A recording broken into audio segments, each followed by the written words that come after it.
Hi, my name is Van, and you're listening to my daddy's podcast, The Morgan You Know.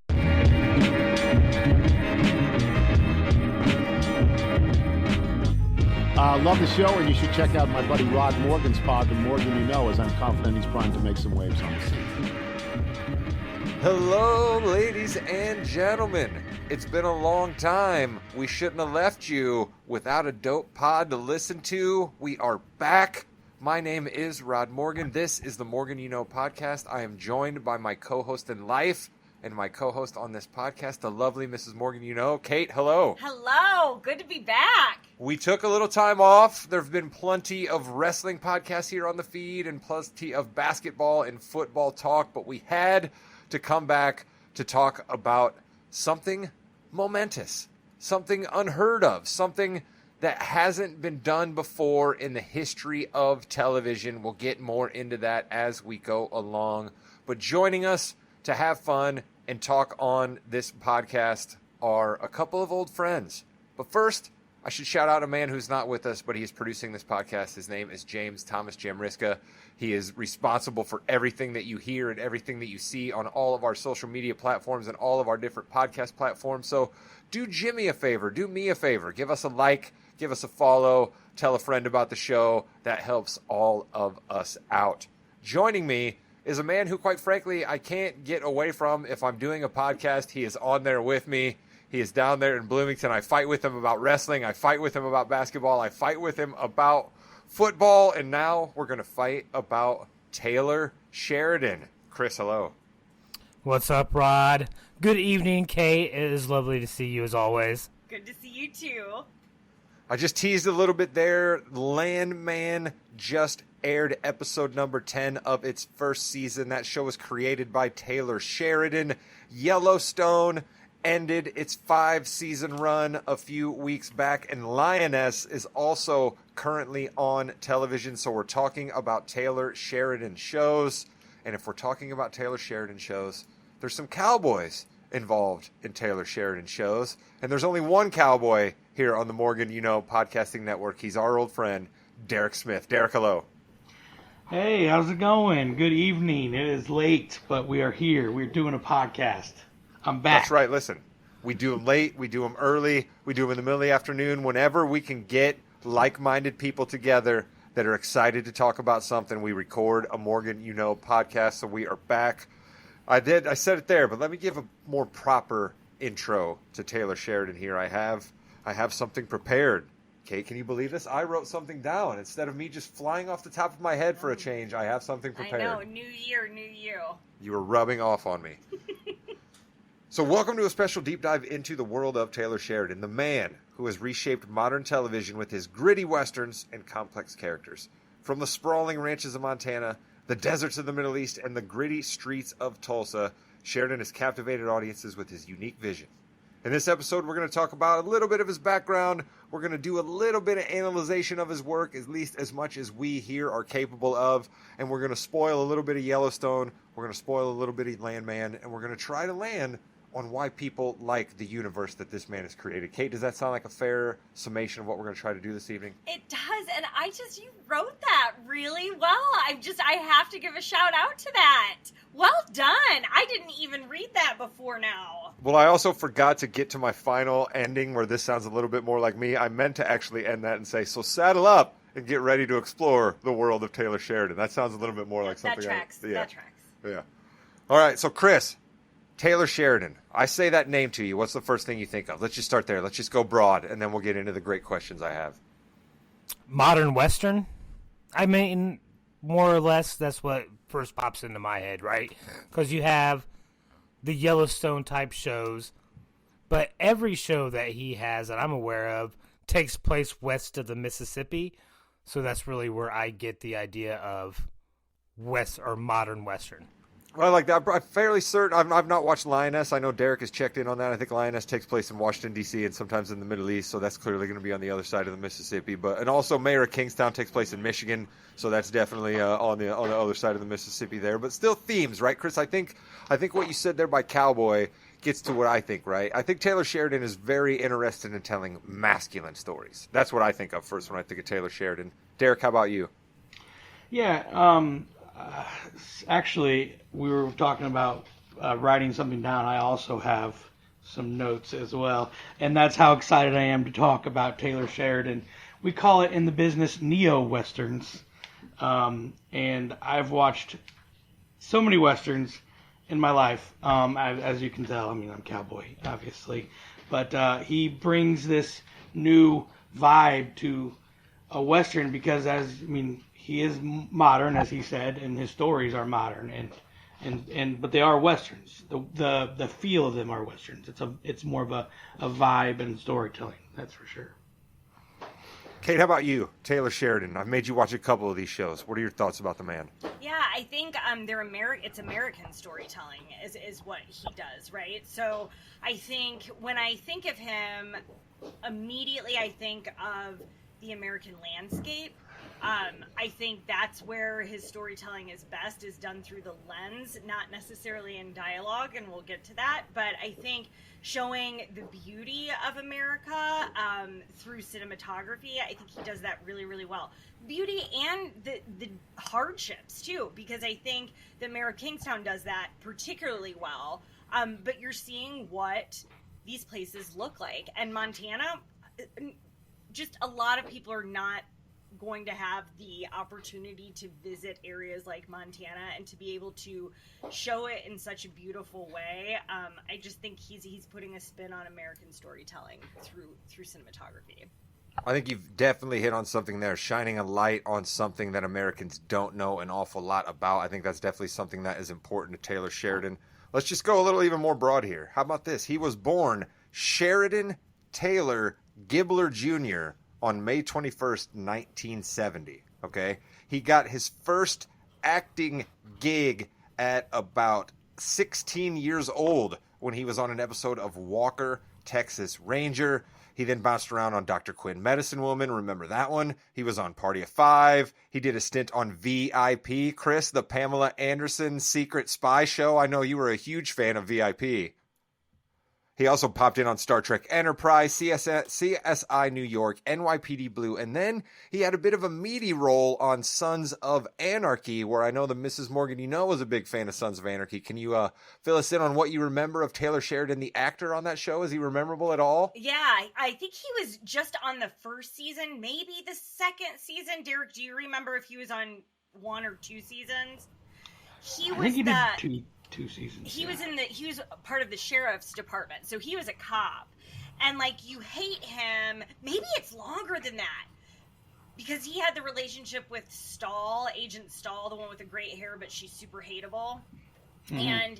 And anyway, so you hate him for a while, but then of course he kind of grows on you, and then he dies. So he is memorable to me. I recognized him immediately when Yellowstone aired.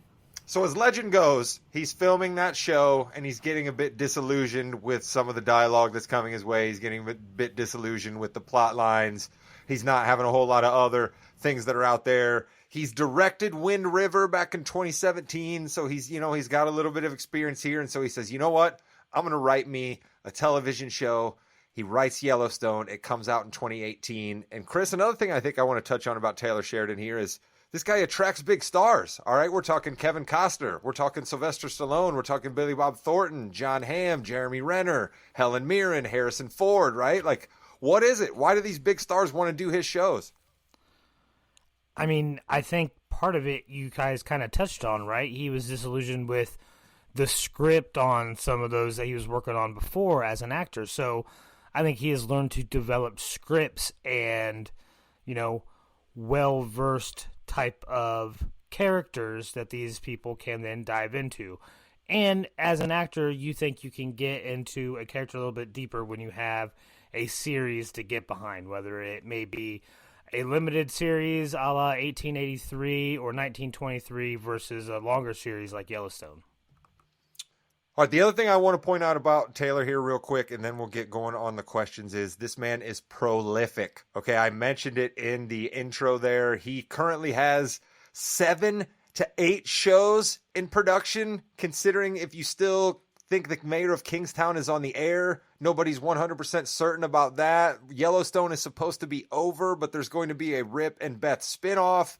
1883 is still happening. 1923 is still happening. Lioness is still happening. Tulsa King is coming back for a third season. Landman is definitely coming back. I mean, you think Dick Wolf is spread thin doing both Law and Orders and all the Chicago shows on NBC? Taylor Sheridan did all of those, plus directed another movie in 2021.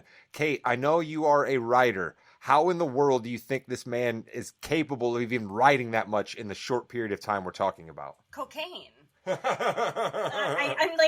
just not sure how he's able to do it. I mean, he must feel, I think it's cocaine and inspiration, but he's definitely taken some kind of speed to be able to write at that rate. But I think he's inspired by these stories. I think he's on this kick. Like, I know that you had brought up Ryan Murphy too, and like Ryan, I think Ryan Murphy is a good person to compare him to. They tell very different stories, but they write at that speed and are inspired by the stories that they're telling and the things that they want to say.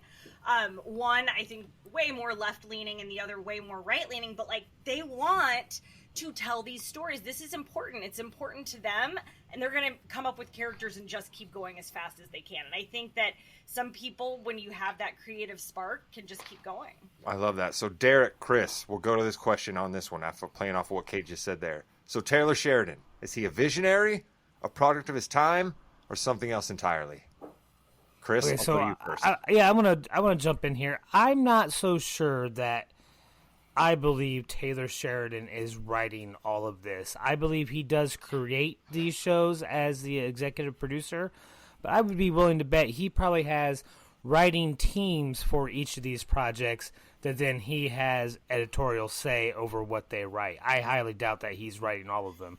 As much as we would want to claim that cocaine can get you through something like that, we don't know if I've seen what it can do to a bear, Chris. I've seen what it can do to a bear. What do you think it can do to a man?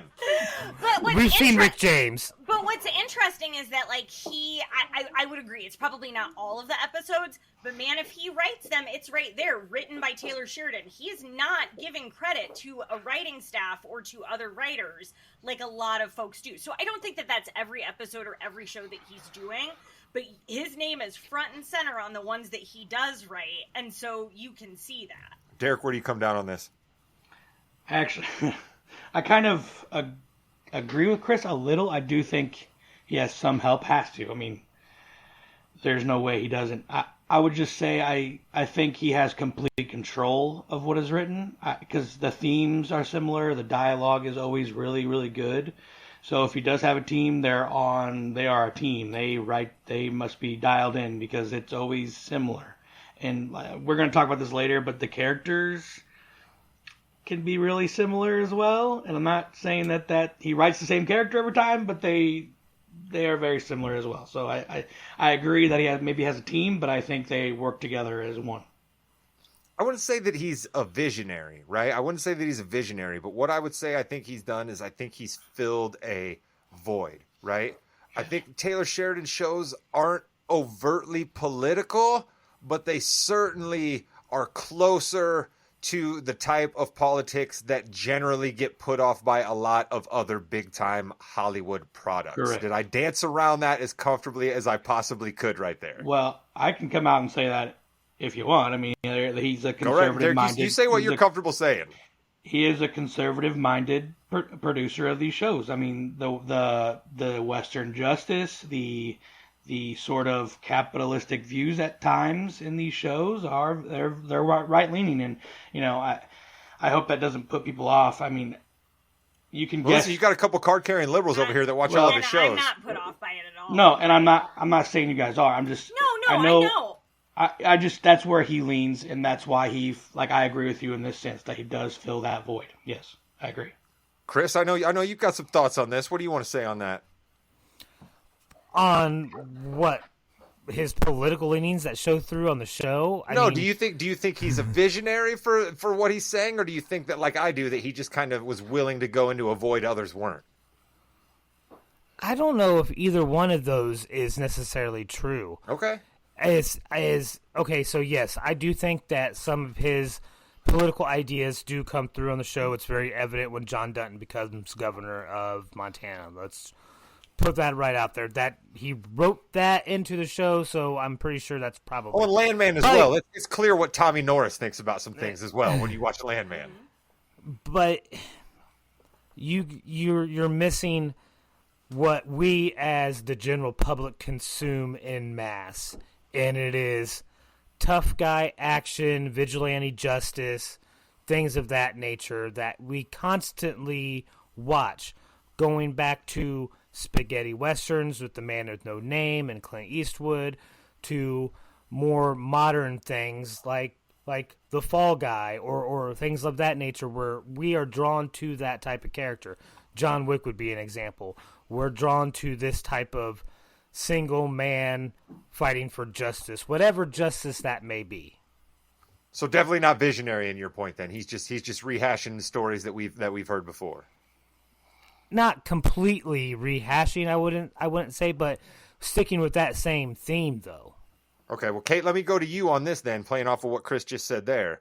How does Sheridan's... No, excuse me, I was on the wrong one there. What are the strengths and weaknesses of his storytelling style? Does his focus on violence and masculinity limit his appeal? So not for me, right?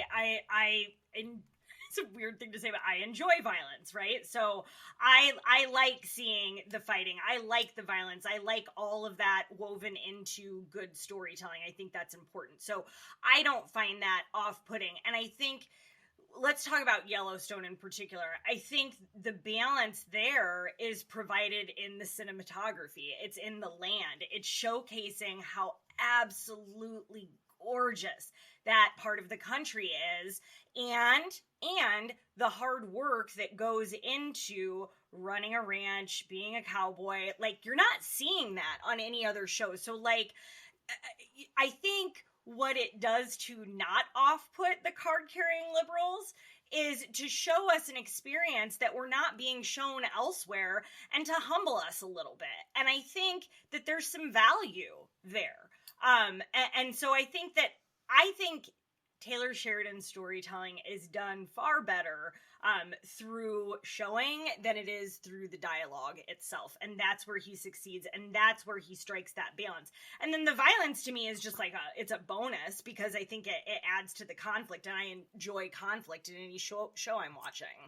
I think he absolutely valorizes the everyday American working male, right? I think that he's very, very good at like showing the tedious hard work and the men that do that tedious hard work. And I say men, right? I'm talking for Taylor Sheridan here, right? But as he sees it, it is the men that does that work, right? Very rarely are the women on Taylor Sheridan shows doing a lot of that stuff. They're around providing support, right? Like even Beth Dutton on Yellowstone, she's a badass, but she's not doing a lot of work on the ranch. Beth, you go take care of stuff in the boardroom, right? You go deal with the media. You know what I mean? Like Beth's doing all of that kind of stuff, right? So, and then on Landman, right? There's no women working on the oil rigs. We saw 0 women working on the oil rigs. What were the women doing on Landman? They were lawyers, right? Acting they were working, yeah. Fool. Well, that too. We'll get God. there. We'll get there. But I just mean, so he glamorizes the American working man, but he has trouble, okay, when he gets into those higher echelons, which I find fascinating, right? Because Chris, we're talking about a mega rich man here, and I think Taylor Sheridan has trouble writing characters that are rich and don't have problems, right? I think Yellowstone started losing the thread when John Dutton became governor, could get away with anything he wanted to, right? I think it was a much better show when we were dealing with the everyday, how are we going to pay the bills at the ranch, than when we started dealing with all of Montana state politics. Yeah, you're not wrong. What I feel is his biggest weakness, though, is not that... I want to sound like I'm contradicting myself because I talked about how good these characters are written, and they are. But they're not deep characters at all. There's not any type of real character development for any of your main characters in these shows. John Dutton is exactly the same at the beginning as at the end of the series. You know, we don't see a change in Sly Stallone's character over the first 2 seasons. Dwight Manfredi. Come on, you got to show some love to a name that terrible. Dwight Manfredi. He is going to make the same type of decisions at the end of the show that he's making at the beginning of the show, and it doesn't matter. But don't you think don't you think that's part of his point? I think he's trying to say that people don't change. Personally, No, I but think he's trying to say that. he puts characters in these shows that do change. Dwight Manfredi's driver in Tulsa King goes through actual change and growth as a character. You don't see that really in Yellowstone much at all, except for a couple of the ranch hands. And you don't see it with his family at all. There's no kind of real growth or development with those characters. To me, that's his weakest part of these shows. I get no type of character growth out of any of these people. They don't seem to learn from their mistakes, Rod. They certainly do not. Yeah, I think that's a really good point, Chris. Like, that's where he really does fail with storytelling, because he is a good storyteller, but, like, the best stories that we hold on to are the ones where the characters are changed. I didn't think of it like that. Although they tried really hard with the one son in Yellowstone, and all of the iterations of the visions and the things that he was going through. Like, he went in that direction in terms of change, but that might have been it. Well, Casey had real growth because he had to make a decision. Yeah. Okay, we're going to spoil a little bit if you haven't seen the last season. Wait, hold on. We told it in the beginning, I thought. We said we were going to do spoilers. Yeah, but we have to just hold on. We can spoil out there. Talk about the journey of a character without spoiling it, Chris. You can do it. But he comes to a situation where he has to make a major decision, right? And he thinks originally it's going to have to be one way or the other, and then he realizes as he grows through these experiences that he can make the right decision and everything will still be good. Like, that was actual character growth, but that's not a main character either. Right, but I think that speaks again to the masculinity of it, right? Like, I think Taylor Sheridan has no problem trying to write a storyline about a boy becoming a man, right? But I think his point is when you become a man, there's nowhere else to go because you're a man, and a man's not supposed to change. A man's supposed to be resolute in his beliefs, and a man's supposed to be hardworking. Derek, where do you come down? Well, I did want to go back to it. One of the strengths that I don't think we talked about was he really is good at putting these characters in questionable moral situations, and they have to make a choice in these moral situations, and they're not really a good choice. And I think that is part of the, not character development necessarily, but one of the really big strengths of his storytelling is these unique situations that these characters find themselves in. I like that. You're right about that. That's for sure. So the last thing we need to talk about before we can start spoiling a little bit, okay, is women. All right, that's another big criticism that comes Taylor Sheridan's way. I guess let's just frame it this way. Do you think Taylor Sheridan is not interested in writing about women? Like, what is it? Because clearly at this point he's heard, right? He's written all of these shows, he's heard it, people have clearly, he understands, and we still are seeing women written the same way. So I'm going to go to the only woman on this podcast first. I think it's only fair. Well, I think what's unfortunate about the way that Taylor Sheridan writes women is that he's clearly not taking any notes or edits from any woman about them. And about the way that we are. We are either absolutely fucking crazy. Actually, we're like 85% crazy all the time.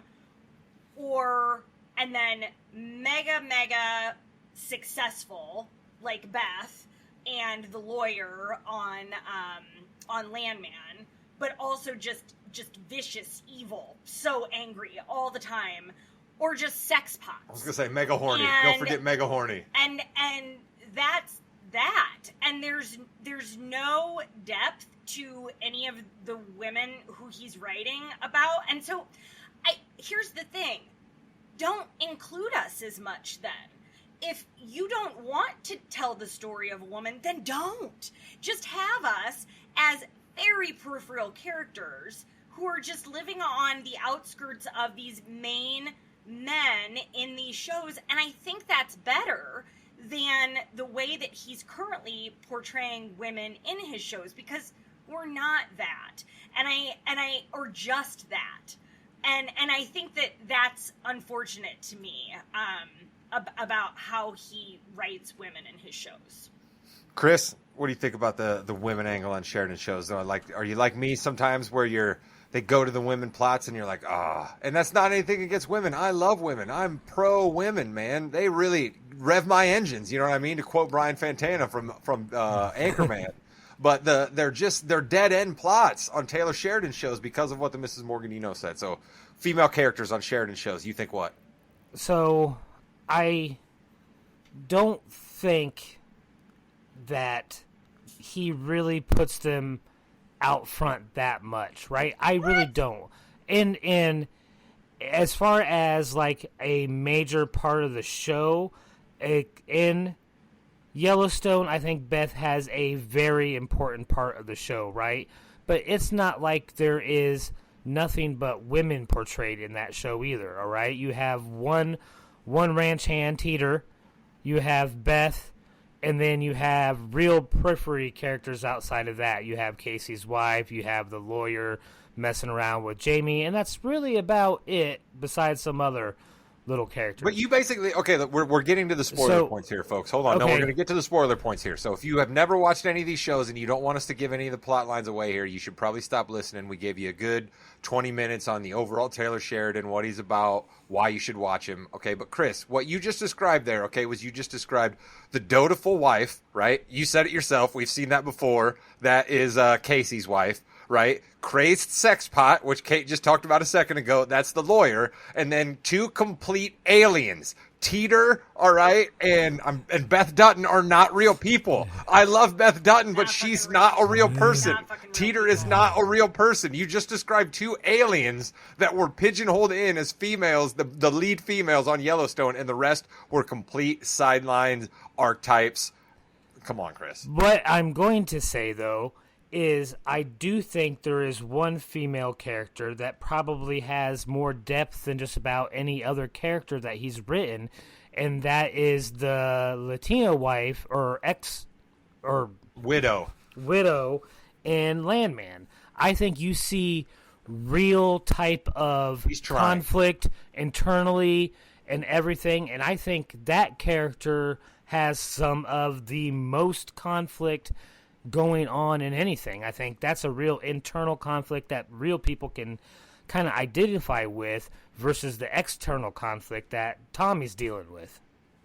I tend to agree with you. I think that her character does have the most depth out of all of them, but it's interesting to me that he can't write a female character that has that kind of depth who isn't grieving in the worst kind of possible way, right? Because all of that is layered on top of the death of her husband that happens in the very first episode of Landman. And so it's like you have to be really sad to have any real emotions. And so I appreciate the trying there, but the rest of the women on Landman are such a shame. Like, such a shame that it's hard for me to even wrap my head around them. And all of that is existing while Tommy Lee Jones, Billy Bob Thornton. I'd watch that show too. Fucking killing it. He's killing it. He has the best asides, the best speeches. He is really telling the story that Taylor Sheridan wants to tell verbally, and I appreciate it, and I'm here for it. And so you have all of these things, and then you have Allie Larder and her 17-year-old kid taking old people to a strip club. What the fuck is happening? Like, it doesn't make any sense, and it's completely unnecessary when you have this overarching narrative that Billy Bob Thornton is telling, and it's so smart, and that is so dumb what he's doing with them. Oh, yeah, Landman could have been such a better show. We'll get there. Derek, I real quickly want to go to you because you're the only one that's seen the prequels to Yellowstone. Does he do better with female characters from a bygone era than he does with modern-day female characters? Yes. In those particular shows, well, in more in 1923, Helen Mirren is really good. I will say this. A couple of things I wanted to say. I think I'm the only one here that has watched Lioness, the first season all the way through, right? That's a lead female, right? She's the lead character. And she is really awesome, and the writing there is really awesome. However... Is she crazy? Well, she's a special forces person, so probably in a little ways. Okay, she's crazy, she is. But she's not like Beth Dutton crazy. She's more like no Casey. One is. I know, Casey like Dutton that's crazy. the bar? No, I actually agree with you. And what's sad about it is that I think he does it on purpose Oh yeah. Yeah. to appease a crowd, and that's sad that that's how it is. But I think that's the honest truth. He does it. Well, let's go to Yellowstone real quick. I'm sorry, Chris, and then you'll go. But in Yellowstone, right? Third episode of the end, second episode of the end, she goes down to the horse trainer's house, and he's got, 8 scantily clad women in a pool playing strip poker with them. Right. Like, what was the reason for any of that? You know what I mean? What was the reason for any of that? Yeah. And then the daughter on Landman, again, we'll get there. Chris, go ahead. Oh, yeah. Let's be honest, though. You could probably make a case for all of these characters being either past a psychotic break or crazy in their own right, not just the women. I suppose on some levels. Yeah, but we're just not given any good dialogue, right? That's- to yeah, tell that's that true. story. That is Like true. the men, even though they're on a psychotic break, agreed, they're still given really, really, really excellent verbiage to Moments. express that. Right. And the women are not. And so I think that's a clear difference in the two. And I will tell you that you're talking about the separation of like left and right leaning folks, and could this be off-putting?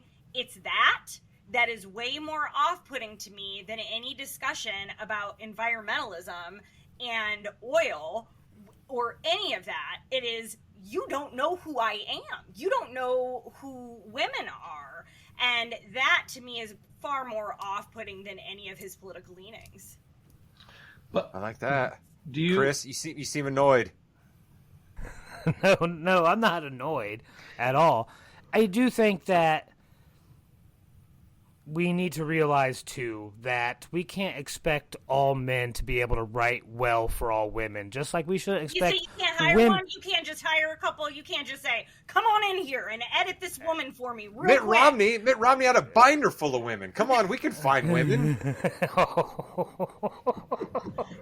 on! I thought I was old and you're bringing out a Mitt Romney joke.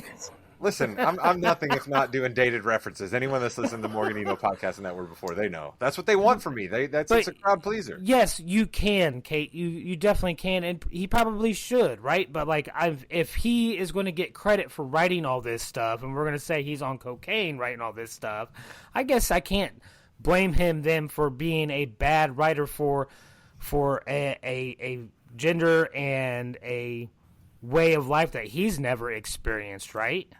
Yeah, But- definitely. He's never Yeah, been but a He you soldier. hire, You should a hire people sensitivity that help you editor. do that. Yeah, you hire a sensitivity editor who says, hey, look at it this way, this way, this way. Every book that anyone has read worth anything within the past 20 years has a sensitivity reader or editor. It is what it is. You might not want to think about it, but it's there. It exists. I also don't think Taylor Sheridan, the guy who creates these shows, is the type of person that would hire a Oh, yeah. sensitivity editor. Well, then you Oh, he's living it up. give sensitivity a different name then, and you hire a fucking editor. Like, it just is what it is.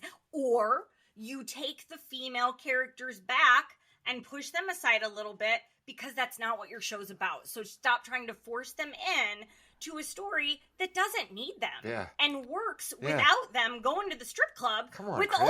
old folks. Come on, Chris. Listen, And that would never I don't need any part of that story in Landman either. I really don't. All right, I don't need it. I also really believe that as much as we want to believe that Yellowstone could be more real life than Tulsa King, let's say, that to me is more unlifelike than Tulsa King because What? you have this deranged family that is willing to kill anybody who is a perceived threat to said farm. All right, It's much more than a farm. How dare you disrespect the Dutton Ranch like that? I don't care where you grew up or what you It's call bigger a than ranch the state versus of a Vermont. farm. Chris, you're just calling it a farm. It's bigger It's than the a state farm. of Vermont. It's a cattle farm, Rod. That's all it is. It just has more land to it, all right? And they are killing people just because they have this perceived distrust for them, all right? Oh, yeah. It's a psychotic family, And the and it is 25-person unbelievable. firefight that goes down at the bar at the end of Tulsa King between the white supremacists and Manfredi's gang of rascal. Come on. That's not Yeah. anywhere near realistic either. Hey, at least the police showed up there. No way, you never saw any cops in Manfredi. There's no cops in Tulsa King ever. Yes, they do. They try to kill Manfredi for one. All right, so don't even play that game. They pulled that's the ATF. And tried to kill. The only reason the ATF came after him is because the one chick was trying to save her job. Again, a poorly written female character on a Taylor Sheridan show. We've already discussed this, Chris. I think all of that, though, Chris, is actually really fair, and I appreciate, like, of course it is. We're just having fun. But no. But I appreciate, like, being like, all of this is fucking nuts. Of course it is. I guess, and maybe this speaks to just American storytelling in general. We're used to and almost desensitized to, well, these people in this show did this family wrong, so they should die. Like, and that's just the way it is. Derek, you said it too, right? Like, come on, let's be real here. This man is living out his fantasies, okay? Yeah. He's putting scantily clad women on screen. He's putting men in uniform and tanks and big trucks and blowing things up, right? I mean, you know, he painted himself as the hero in numerous of the shows, right? I heard that, like, he played an integral role near the end of Lioness. He definitely was an integral role in saving the Dutton Ranch at the end of Yellowstone. He wrote himself as that character, all right? Like, we're clearly dealing with a man who has an ego, and a man who has an ego plays well in 2025. Things are going great for Taylor Sheridan. I don't want this to come across like we're coming down on the man, because I love his shows. Derek, you've watched more of his shows than any of us on the pod. Which one is the best? Well, I think Landman's the best right now. I really do. I think the reason it's the best is because it speaks to more people. It has the action that you would want. The storytelling, I think, is really good. And for me, it's the best acting job of all the shows as well. And Billy Bob Thornton. No one can smoke a cigarette as cool as Billy Bob Thornton. Everything he does is cool. Right. And aggrieved and exhausted. Like, Yes. all of all those the time. things always. All the time. Chris, where do you come down? What's the best Taylor Sheridan show? I think I probably will. I probably agree with Derek that Landman is probably the best show. For one, Billy Bob Thornton gets the best lines. All right, why'd you park so far away? Well, I didn't. That's not. You walked here. That's not where I parked. I mean, it was just I can't even do it as good as he can. All right, so it's probably the best. But I enjoy Tulsa King the most. Tulsa King is fun. Listen, I'm not going to lie to you, right? If you also, I would recommend putting on the subtitles when you're going to watch Tulsa King, because Stallone really does sound like he's got marbles in his mouth. He's had so much plastic surgery to that face that it's tough for him to emote. It's tough for him to move the lips. It's tough for him to even open his mouth. So we're just getting a lot of that in Tulsa King. So you got to be ready for it. But you're right, it is a lot of fun. We get Garrett Hedlund of Country Strong and Friday Night Lights fame. He pops up in there. You know, we get some good run from him. We get a good run from Neil McDonough there. So, Chris, I echo your sentiments. More folks should check out Tulsa King. It's more of the underseen Taylor Sheridan shows. Derek, I know you've seen the 2 Western prequels. Sell those to the folks. Yeah, if you like true blue Westerns, those are especially the early one. 1923 is really good, but the early one has a lot of that traditional, we're going west. This is Tim McGraw and Sam Elliott, right? Yes, and they're both fantastic. Tim Probably McGraw has the best morality of any of the shows, if you want to be honest. Yes. Sam Elliott is a true, what I would call, moral compass that I could get behind versus the Duttons in Yellowstone or anybody else. Well, another one of the criticisms that comes to Taylor Sheridan that we're not very well versed to talk about on this particular podcast is Native Americans would probably have a bit of a disagreement with you there, Chris, about the way that they are portrayed on screen and the way that some of their struggles are just virtue signaled by old Taylor Sheridan there sometimes. But that's not for us to discuss. But so, not 1923 though, huh? We got Harrison Ford and Helen Mirren in that one, and you say that the other one's still a little bit better, huh, Derek? Yeah, I think it's a story that's more fleshed out and makes more sense. 1923 is the same kind of unrealistic stuff that happens in it, like in Yellowstone. You're just kind of like, okay. A rich guy calls one of the Dutton's new wife a whore, so they duel on the bow of the ship, and the rich kid gets thrown over because, of course, he can't fight, and then they kick Dutton off the ship, and so I mean, it's a little bit ridiculous, I think. Helen Mirren saves that show. She's the best she show. is fantastic, but that woman can spin gold with anything. So Helen Mirren's fabulous. Derek, awesome. also we're relying heavily on you here. I'm going to do Mayor of Kingstown in a second because Kate and I have seen that one. But spin us. What's Lioness? What's going on? Give us the tagline of Lioness. Zoe Saldana, Nicole Kidman are the special forces branch of the military, and they recruit, I don't know the actress's name, but anyway, they recruit basically orphan people and women in these bad situations because sometimes women are better. That sounds horrible. They use basically women in these situations that they would be better placed in than men. They can become best friends. They're honey traps. Yeah, they basically or they become best friends with like a daughter or however they're a nanny, Use whatever their it feminine is. wiles. Correct. That And tracks. Sounds like the way Sheridan would write a female. Sure. but she is awesome. She kicks a lot of ass. It's fun. Does Nicole Kidman have the same problem with the emoting that Sylvester Stallone has? Because there's been some work done to that face as well. She has trouble smiling and moving. She's her lips actually these days. my least favorite part of her character is written this annoying way where she becomes off as like this. She just is the negative force in the show, and it really and then Morgan Freeman's in there, right? Yep. Not a lot though. He's only in it maybe like 10. You don't need a lot of Morgan Freeman. Just a little bit of Morgan Freeman is enough. Zoe Saldana is awesome in it. She's awesome a lot of times, but she's really sad in this, of course. Yeah. Some problems going on at home. Yeah. Her husband's whatever. Yeah. One of those things. But not a lot of guys in this show. There isn't. It's mostly women. Other than Taylor Sheridan writing himself in to help save the day. Yeah. He does. Shirtless? Is he shirtless? I don't think so, actually. No, he's probably wearing fatigues or something, though, right? Say, that happens a lot with him, where he's you see his arms. Or he's on a horse. He may be Vladimir Putin. Yeah. Nice. You see his arms a lot. Shit. All right, so here's the thing I'll tell you, all right, about the Mayor of Kingstown, right? You got Jeremy Renner, all right? You got Kyle Chandler, okay?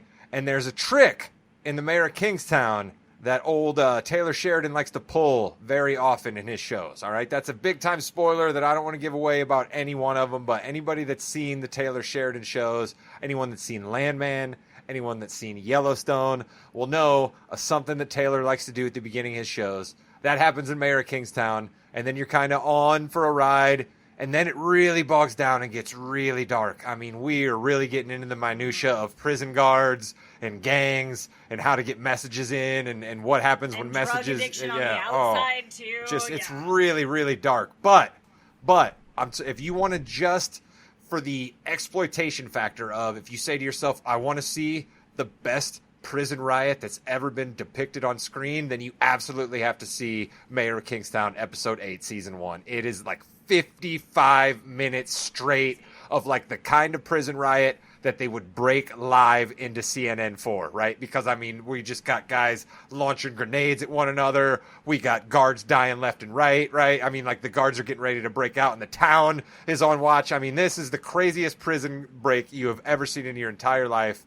It's well worth slogging through the darkness of Mayor of Kingstown Season 1 just for the prison riot. Okay? Yeah, So it's like what Chris was saying. It's ridiculous and awesome. Like, it's just so awesome.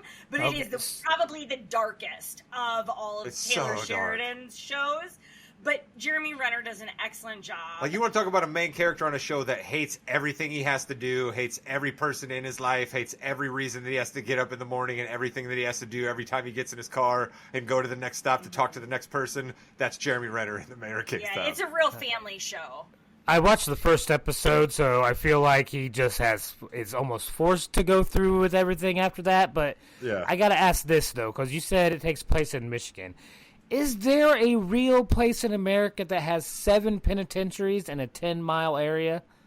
Is that real? I try not to can't go to be. Michigan very often. Shout out to any of our Michigan fans that are listening, but I try not to get up into Michigan too often. So, Chris, I couldn't tell you. I have no idea. I mean, what I was happened. arrested in Michigan, and I didn't know they had something like that up there. I would have avoided it. I thought they had something similar in Texas, like where they were because of all of that space, like I don't think they were as close as what they're depicted in Kingstown, But Chris, like, now I you think know that they do have some that close. I'm gonna Google it. there's parts of southwestern lower Michigan as well, Chris, that are close to parts of northwestern Indiana, and there's a lot of prisons in northwestern Indiana too. So I mean, we could be doing like a double state factoring here. Yeah, but I know, don't they say at the beginning there's 7 prisons within a 10 square mile area? They also say a bank is robbed every 7 minutes at the beginning of Den of Thieves, and I'm pretty sure that doesn't happen. You know what I mean? Like, it's just, like... That's why I'm literally asking if this is a real place. Of course it's not a real place. Is the Dutton Ranch real, Chris? Yellowstone is very real, Rod. Not the Dutton Ranch named Yellowstone, though, that has a cowboy named Teeter, who you were trying to give credit as being a well-written, female character. I never said that. I at least didn't say she was an alien. She's definitely an alien. How else would you describe the character of Tweeter? She can't even speak real English. You can't even say her name. You keep calling her Tweeter. Isn't that her name? It's Teeter. Oh, well, Tweaker, whatever. She probably was tweaking at one time, and that's how she got her voice that way. Lost all her teeth. That's one thing I think Taylor Sheridan doesn't get into enough. The scourge that meth has caused this country. Wait, no, he does actually. He gets into it with the one cowboy at the beginning of Yellowstone, right? Isn't that he's all into Jimmy. meth? And that's what, yeah. And Wind River. Jimmy's life up. Wind River. That's what a lot of that's about too. Wind River's a good movie. I need to say the other movie directed in 2021, Angelina Jolie's a smoke jumper who somehow gets involved in a cartel kidnapping during a fire. That's the movie. Well, the remake he did, Hell and High Water, was also pretty good. Oh, I forgot about Hell or High Water. That's a great good, movie. Jeff Bridges. That's a great movie. Great Chris Pine. You also get the guy who then is big in Yellowstone is in Hell or High Water as Bridges' partner. Yeah, and Ben Foster plays a great. Foster's like, a madman in that. Yeah, he plays an evil guy. Oh yeah. Oh. So here's what we're saying to you folks. Thank you for coming back to the Morganino podcast. We're sorry we've been off with you for a while. We've talked at you for about 45 minutes here. As Derek alluded to earlier in the evening, we recorded this late, so I think we're going to wrap this up. But Taylor Sheridan stuff is out there, okay? You can stream Wind River. You can stream Hell or High Water. You can watch Yellowstone. You can watch Lioness, Landman, 10 episodes just watched. 15 million people are watching episodes of Landman, according to things, right? All we hear, there's no monoculture anymore. Nobody's going to reach football numbers, but 15 million people is a lot of people. Taylor Sheridan's reaching somebody out there. Derek, it's happy to have you back. You're the only cowboy here. Your parting words as we're getting ready to close up shop here. Parting words. I have 2 comments. First comment, Taylor Sheridan is successful because Americans love violence, a lot of violence. And the second comment is, like I said before, Billy Bob Thornton could sell smoke. I mean, just all by himself. Thanks for having me on. Great being back. Billy Bob Thornton, speechifying, all right? If you ask me, that's basically what Landman is. But I don't want to go against Chris and Derek, who both told you that it's the best Taylor Sheridan show. But I think it's a show that starts somewhere very promising and is a promising idea about land. And you give me John Hamm getting in and out of helicopters in suits and yelling at people, and I'm all in. And then we just don't really go anywhere. Like Kate said, we end up at a strip club with the crazy alley larder and the 17-year-old daughter, which is just completely inappropriate. All right? It's completely inappropriate. We don't need that storyline at all. And if you want to tell that story, Taylor, she needs to be in college. She does not need to be a 17-year-old daughter. It's just troubling when you have her say the things that she says and you're supposed to believe that this is a 17-year-old character. I think she's 18, right? Not that it matters. I think she says 17 in numerous points during the show. Does she say 17? There. That's not good. Yeah. And I believe the actress is like 30. So that's what I mean. There's just so many reasons why it just doesn't need to be the way that it is. Landman, come on. Sure. It's just make it more about the oil. Just make it more about the oil and Billy Bob. Show us more how the oil derricks are taken apart and put back together. Show us more of Cooper, and we'll get back to the show that you guys are saying that it actually is. But watch Landman. It's fun. I'm not going to tell you it's not compelling. I wouldn't say it's good. Chris, your final thoughts. I mean, I'm going to stick with the topic at hand, which is Landman, because I do think it is important for most people to watch, if nothing else, for some of the facts that it does provide for us, like our utter dependence on oil and the fact that we don't do anything to find a suitable alternative energy source other than that, and the amount of stuff that it is in and how we are on a finite supply. Like, all that stuff is very important that Landman touches on. And it also touches on how once there's money and alternative energy, then somebody will get behind it. I think the speech that he gives to the attorney in episode 3, I think maybe episode 3, is so unbelievably important to anyone's understanding of, yes, the role that oil plays in our lives and all of the pieces that go into it, and how everyone wants to be an environmentalist and everyone wants to conserve and everyone wants to, worry about the environment. And as you're doing that, we have to continue using oil to make those resources too. And I just think it's really, really important. And it shows how much it's used and how much money it costs to do anything and to enact any real change. And I don't know. I feel like that was the scene that made it for me. And that is the scene. That is why I can get over Allie Larder having the same expression on her face, whether she's happy, sad, angry, or sexed up, because her face does not change.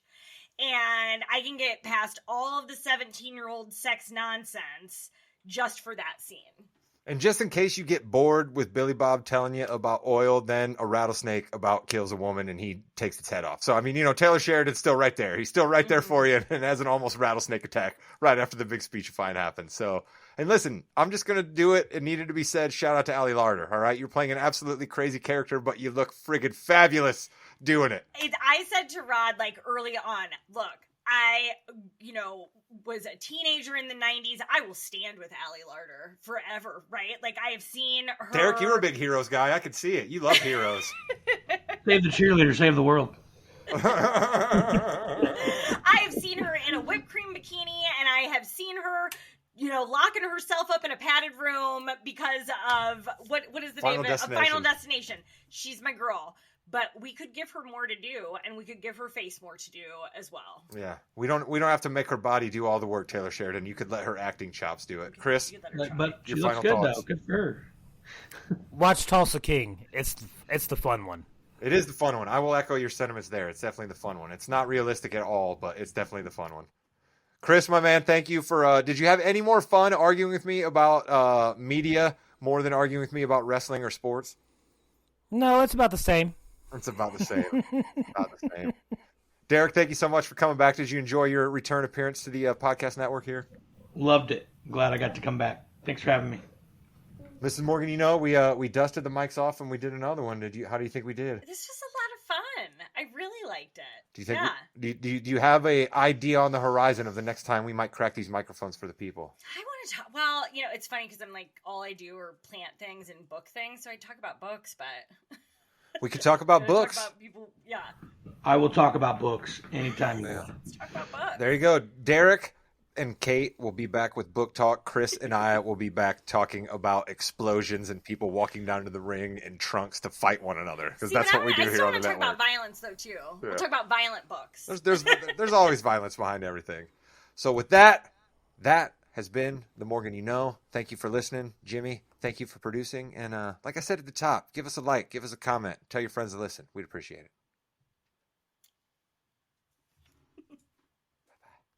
Goodbye, Internet.